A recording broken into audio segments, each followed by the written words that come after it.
There's no stop it. Not if you ripped my heart out, they wouldn't stop it. Moss Side was one of my regular haunts. In the 70s, it was a demolition zone. Many of the rows of terraced slums were being pulled down to make for high-rise flats, and there were derelict buildings and rubble everywhere. It was full of travellers, especially Irish, who would pull their trailers onto the demolition sites and could easily find casual building work. I went all around there doing deals. You could sell anything in the pubs: antiques, furniture, tools, clocks, you name it. I always made out I only had one particular item, even if I had another 10 on the motor outside. It made it more desirable. In recent years, Moss Side has become infamous for gang wars and drugs, but it was plenty rough in the 70s too, I can tell you. Imagine a place full of black immigrants off the plantations of the West Indies, mixed with Irish navvies and the local Mancunians, most of them poor. There were boxing gyms and illegal drinking dens and illicit gambling dives, open all hours. If you wanted a fight, you could find one in an instant. One dark night, I had come out of the pub and was standing in a shop doorway, eating some takeaway food, when two black men approached.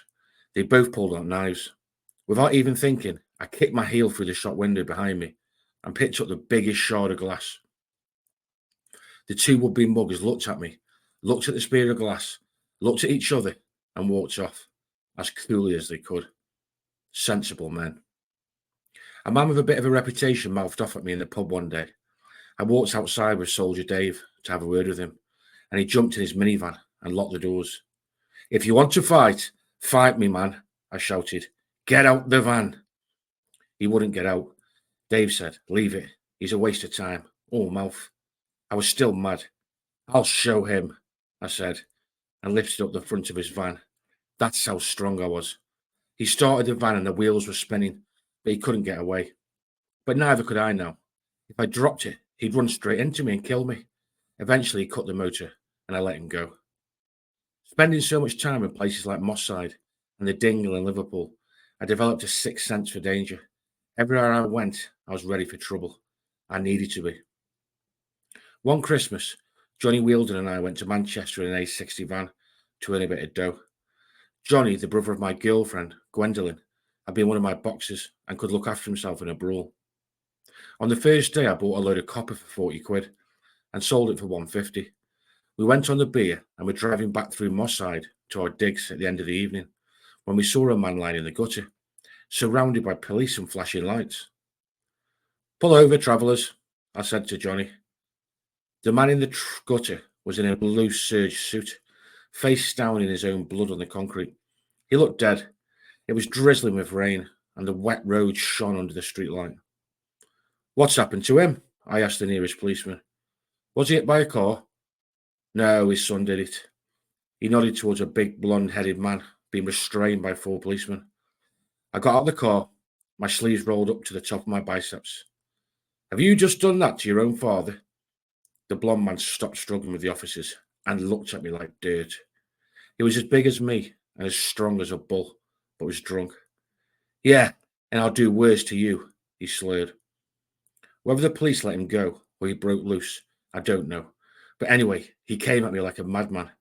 I waited for his rush and then bull-hammered him straight to the face. As he began to crumble, I hit him with 5 or 6 more full-blooded shots. The policeman watched as he collapsed in a heap. "He deserved that," I said. Then I got back in the car and we drove away. A few days later, we were still hawking round terraced houses, up entries and in factories, and a man asked me for a feather bed. I went to an antique place, got a mattress for £1, put it in the motor, and ran it round to the address he had given me. It was a boarded-up townhouse that looked half derelict. I knocked on the door and they said, "Come in." Johnny and I took the bed in. Moss Side is a dismal place in December. It was freezing in this flophouse, but there were people living there with a fire on and a Christmas tree and holy pictures on the wall. Some men were drinking hard liquor. I gave them the bed for nothing, a present for Christmas, and while Johnny was taken upstairs, I crouched in front of the hearth in the living room to warm myself. I happened to look up at a man in an armchair and saw that he had black stitches all over his face. It was the father who had been lying in the gutter a few nights before. He still had on the same blue serge suit. I was startled for a moment, and he caught my eye. "Hey, you," he said in an evil rasp. You were just looking at me. No, I wasn't. I was thinking this son must be here, the one I beat up. There's going to be a riot. I seen you looking at my face, he rasped. I'm asking you a straight question. You with the red hair, do you think you can do better? There's gratitude for you. Yeah, I could. A lot better. I stood up. Suddenly the house came alive. Men appeared in the gloom out of different rooms. This was a death trap. Fortunately, Johnny had come down the stairs and quickly weighed up the situation. He pulled a huge knife out of the back of his trousers, held it in front of him and grabbed me by the shoulder. We backed out of the house and got away. The next day, we went to a demolition site, and I asked the foreman if he had any old metal. I'll sell you the iron, he said. Okay. Come back at 1 o'clock. Now we needed a truck to transport the iron. Let's go and get some travellers, and I'll take them in under the deal, I said to Johnny. We went to a demolition site where 40 trailers were parked, and the first man I saw was an Irishman called Paddy Duran. I didn't know him then, but Paddy would later become my best drinking pal. If he saw a butterfly kill an elephant, he wouldn't turn a hair. He has seen that many things. Hey, pal, has anyone got a big truck? My friend Felix has, he replied. Felix Rooney was about 14 years older than me and one of the best fighters in Ireland. We had met years before when I was a teenager, hare coursing in Wales, but I barely remembered him. Come in, said Felix. We went into his trailer and he made us breakfast while we explained the situation. Felix had a 20-ton tarmac laying lorry and said he would rent it to us. Then Felix, who was very much the main man of the camp, said, Shall we go to the pub? This is a typical of the Irish travellers. It was still only mid-morning. Okay, but I'll only have half, I said, fool that I was. Felix, Johnny and I went into the heart of Moss Side. By the time we'd visited 2 or 3 pubs, we were well into the drinking, with a festive atmosphere and more travellers joining us all the time, in big old pubs full of blacks and Irish. Of course, that was the end of going back for the metal at 1 o'clock. We decided we'd see the foreman the next day. Johnny ended up having a row with a man in a pub. They went outside and a few of us were watching them fight when the police arrived, arrested us and took us in. They took our names down and did a check to see if we were wanted for anything. Not wanted at the present time, it came back. They let us go but warned us, don't drive that motor for 2 hours because you've been drinking. We walked around for a bit and went into a butcher's shop with a lot of sheep hanging up with a muslin over them. I brought a complete Canterbury sheep for 30 shillings and put it in the back of Johnny's van. We couldn't wait 2 hours, so after 15 minutes, we jumped in the van and headed to a pub with a huge dingy cellar, like a dungeon. There were white prostitutes in there and a full-size photo of Muhammad Ali on the wall. The black man behind the bar was draped in a fake tiger skin. I'm a witch doctor, he said. It's one of the roughest pubs in Manchester. Felix Rooney was by now quite loud and attracting attention. I got drinking with a little black guy called Bobby, who wore a pork pie hat. He was telling me all about Moss Side when suddenly he paused. Don't look now, he said, but they're going to roll you on the stairs when you go out. I leaned back in my chair and casually looked through the corner of my eye. 3 or 4 evil-looking men were leaning on the window staircase. We were like vermin in a trap. It didn't look good, especially as they would almost certainly have weapons. Loudly enough so that they could hear, I shouted to the barman, I'm starving for something to eat. Is there anywhere I can get eat? My brother has got a restaurant up above, said the barman. How long is this place open for? All night. Then get some more drinks in for everyone. We'll get something to eat off your brother and we'll be back down. So he gave them the nod on the stairs and they moved, leaving it for later. I got Johnny and Felix and dragged them out. We jumped in the van and were gone. The evening should have ended there, but the real drama had not even begun. We next went to see Felix Duran, who was Felix Rooney's father-in-law and one of the biggest tarmackers in Manchester at the time. He was playing the pipes. Old Felix is famed as the best Uilleann pipe player in Ireland. By now we were almost legless, and after a couple more, it was time to go. I'll leave you now, Felix, and see you tomorrow, I said. One of the women in the pub, some relation to Felix, stood up and said, You fetched him with you. You take him back home. So we put him in the motor and went drinking again. We drank until the pub shut, singing and carousing. Then Felix said, Let's go back to my place and have a takeaway, by which he meant a crate of beer each. So we did. I said, Felix, I don't want to go back to your camp with all the children asleep. We'll go to some boarding house. I know a place then, he said, not far from the trailers. It was a 3-story Victorian house, the only building standing on a crossroads surrounded by rubble, with swan neck lamps.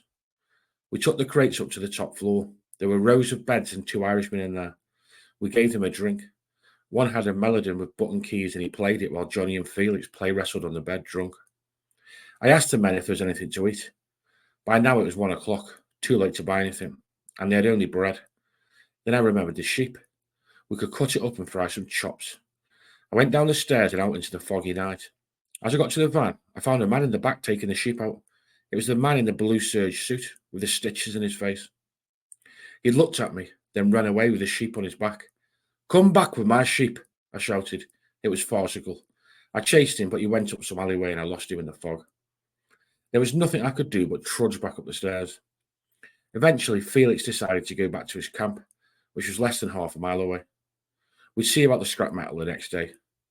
I lay on a bed and threw an old coat over me and was just drifting off when I heard a terrible commotion outside, shouting and barking.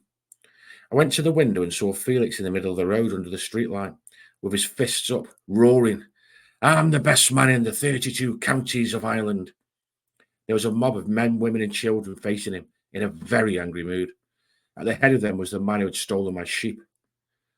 "Felix is going to be killed," I shouted to John. We ran down. As we got out, there must have been 60 people attacking Felix. I said to Johnny, "Get the motor, quick." There was no point running in. There were far too many of them. We got the van and drove into them. They smashed the van to scrap with iron bars and bricks. Felix was on his knees in a mask of blood. I thought he was going to die. I couldn't even get out of the van. There were that many bricks bouncing off it. Johnny drove off, then turned and came back at speed. We drove at them 3 or 4 times to get them away from Felix with our heads down. The windows were all broken. On one foray, I shouted, "Get under the Morris 1000 van, Felix." He managed to crawl under it, and the mob never had enough brains to tip it over to get him. Now, somehow, we had to distract them. We pulled up 100 yards away and got out with the motor still running. It was brick for brick then, with 40 men. They were overpowering us, coming from the alleys and ginnels, like Indians calling each other in the dark. I got hit in the shoulder and then nearly had my leg broke with a brick. Johnny nearly had his head crushed and was also hit between the legs. We got them away from the Morris 1000, but we couldn't hold them off any longer. Felix's camp was only a minute's drive away, so I sped there as quickly as I could. A passing driver had rung the police, and I saw a blue light at the camp. The policeman was staring at our smashed-up van as we yelled, "Come on, they were killing a man under a Morris 1000. Most of the men from the camp had gone to a dance, but Paddy Durand come back with us as we led the police to the scene. Felix was still under the motor with the mob going mad in the streets. I jumped out the van and shouted, "Come up, one by one, and I'll fight you all." 4 riot vans arrived and officers jumped out with their batons ready and dogs snarling at the leash. The Irishmen immediately started brawling with them. Loads were arrested. We managed to get Felix into an ambulance and then followed him to the hospital. He was in a terrible mess, but at least he was alive. Johnny and I finally got to bed in another lodging house. It was horrible. You went upstairs and there were rows of damp beds with men on them. I had to sleep with a club under my pillow. Felix recovered, but was never the same man after. I didn't see him again for 3 years, but he said he got every one of them back, one by one. That night had taught me a very important lesson. One man cannot fight a mob. So that was another extract from Bartley Gorman's King of the Gypsies book. Fantastic book. Links in the description. And I put it in the comments as well. If you want to go and purchase it, you can get it on, I believe, Audible. You can get it on Kindle and even get the actual print or hardback, I think. But definitely you can get the softback. Just before you go, I just want to say thank you to all of my subs who have signed the Kevin Lane petition. Kevin Lane's been recalled on his life license. For those who don't know who Kevin is, he has served over 20 years for an allegation, well, a conviction of being a contract killer, which he vehemently denies to this day. He's been recalled on his license. I, for one, 100% believe he's innocent. He's a great guy who was making great strides since he came out of prison. There's been a complicated family situation where he's been pulled back in on his license, and we've done a petition. So if you could sign the petition, I would much appreciate it. because we want to try and highlight the situation that he's in. So if you haven't done so already, please sign it. If you have done already, thank you so much to my subs and anyone else who is supporting the campaign for Kevin. With that being said, smash the likes out there for me, subscribe if you haven't, and hit the notifications, and I'll see you next time.